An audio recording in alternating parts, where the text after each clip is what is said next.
Hello there everyone, my name is Crazy Caleb and welcome to Letters and Numbers. So what we have here is we have a little 4x4 grid of numbers and letters in this case, forming a series of coordinates. Um, and what we need to do here is we need to swap these white tiles, in this case because we cannot interact with the black tiles at all, and if we try to interact with them we cannot do that, but we're going to swap a series of different tiles here. And what we're going to try and do is we're going to try and figure out how to apply all of these rules based off of the slider that we have over here on the right side. Now, there can be a case of there being 4 clues, there can be a case of there being 5 clues. It ultimately depends on how the module generates, but we're going to figure out how we can make this mod work. Now, this is very easy to become a solo, a diffuser solo, but for the sake of this tutorial, I'm going to have the manual up for the time being.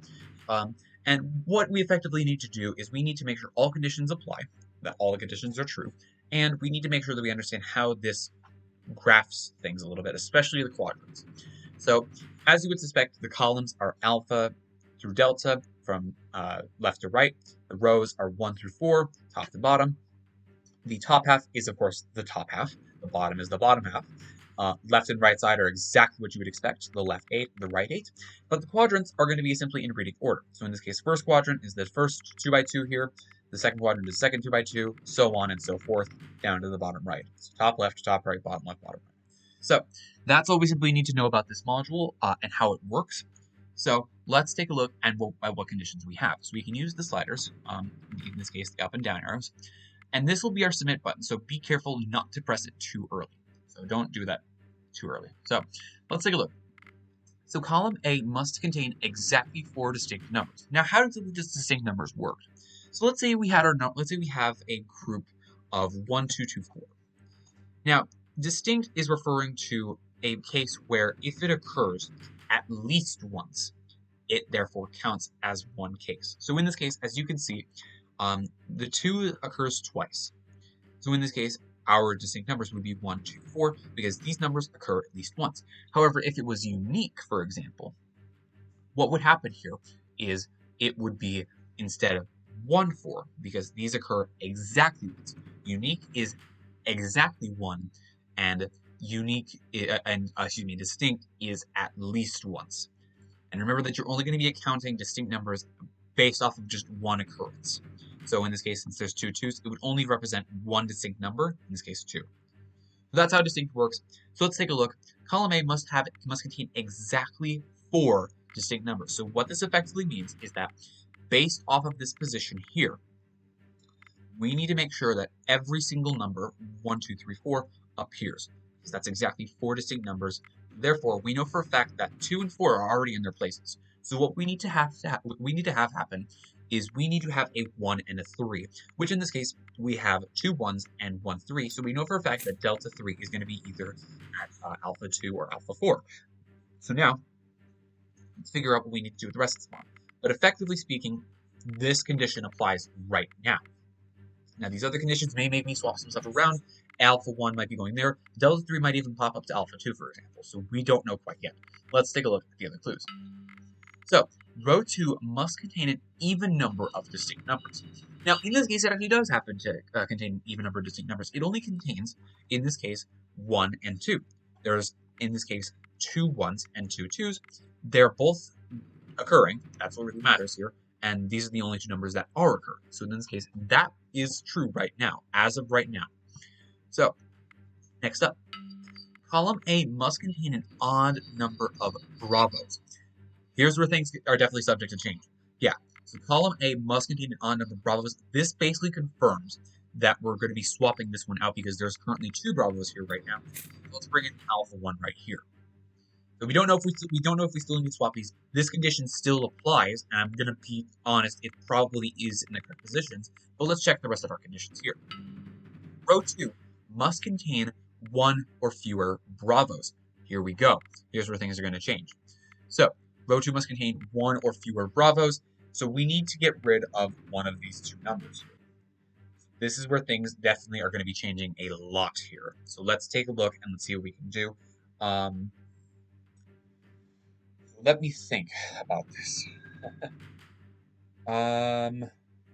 Perhaps what we could do, and this is all hypothetical, We might swap the delta 4 and delta 3 up here. We bring the Bravo down to here. No, it's not going to work. Let's take a look at our last condition and we'll come back to this one. Column B must not contain a Bravo 1. Okay, so we know for a fact that because of the fact that it's not going to work in this column and it's not going to work in this column at all because it can't be containing Bravo 1, we know for a fact that Bravo 1 is going to go here. So we know for a fact that this is happening. Okay. Now, this is the only spot that this will work at. So what we need to do is we now need to look at getting rid of this Bravo 2 somehow in some way. So remember, we must go, column A must contain exactly 4 distinct numbers. So column A does indeed currently contain 4 distinct numbers. This has to work. Now, I have a theory for what we can do here. I believe this will solve all of our problems right here. So, there is still all 4 distinct numbers. Row 2 must contain an even number of distinct numbers. Now, in this case, we happen to have the exact same occurrence of 1, 2, 3, 4. So, in this case, this is an even number of distinct numbers. It's 4. 4 is an even number. Next up, column A must contain an odd number of Bravos. In this case, it does. There's only 1. 1 is an odd. Row 2 must contain 1 or fewer Bravos, which it does. It's exactly 1. And column B must not contain Bravo 1. Therefore, we have all conditions applied. So what we effectively did was we needed to switch the delta 3 and alpha 1. I knew there was probably going to be a swap, and I was right. So therefore, let's hit our submit button, and it'll go through the conditions, marking them green for being correct. Just like that is a solved module. So it is a nice, very simple puzzle mod to do, but there is obviously some cases where you need to be careful. In that case, I was making sure that every condition applied, and that's all we simply need to do. So let's go into one more example. Let's see what else we can get. But as you can see, the nice thing about this mod is that it limits you to only a couple spaces. So you still have to look around, and there is still some thinking process that you have to do. You can't just turn your brain off with this one. But just make sure that every rule applies, and then you'll be good to go. So let's take a look at one more example, and let's see what we can get.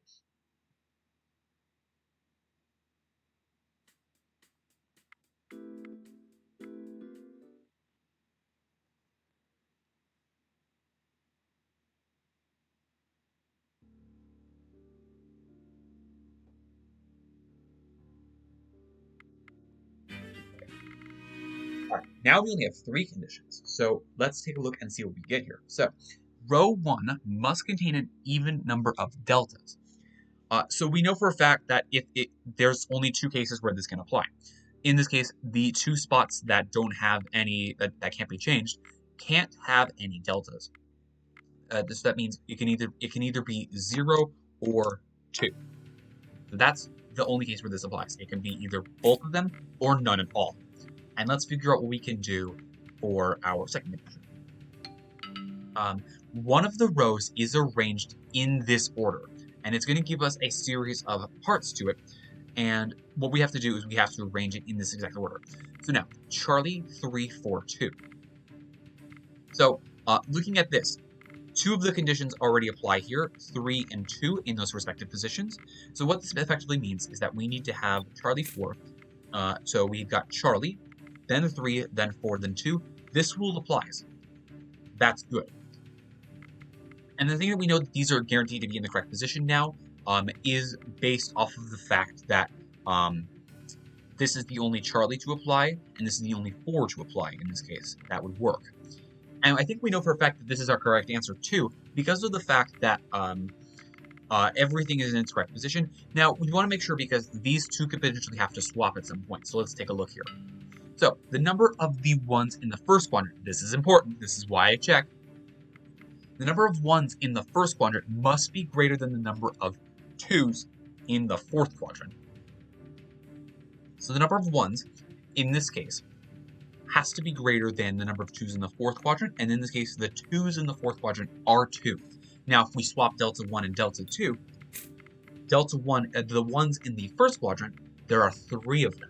So therefore, this condition now applies. This determines the correct position. I knew there'd be a case where you would have to determine where both of these were going. well, at least would go. And then the Bravo makes sense. The Bravo 1 makes sense because it is another 1 contributing to this. So we have row 1 must contain an even number of digits, even number of deltas. In this case, that is 2. That's perfect. One of the rows is arranged as Charlie 3, 4, 2. And the number of ones in the quadrant must be greater than the number of twos in the fourth one. So in this case, 2 twos, 3 ones, that works. And just like that, he is a solved module. A nice, very simple one to close it off right there. And as always, thank you guys for watching. Remember to stay crazy, stay cool, and I'll see you guys in the next one. Bye-bye.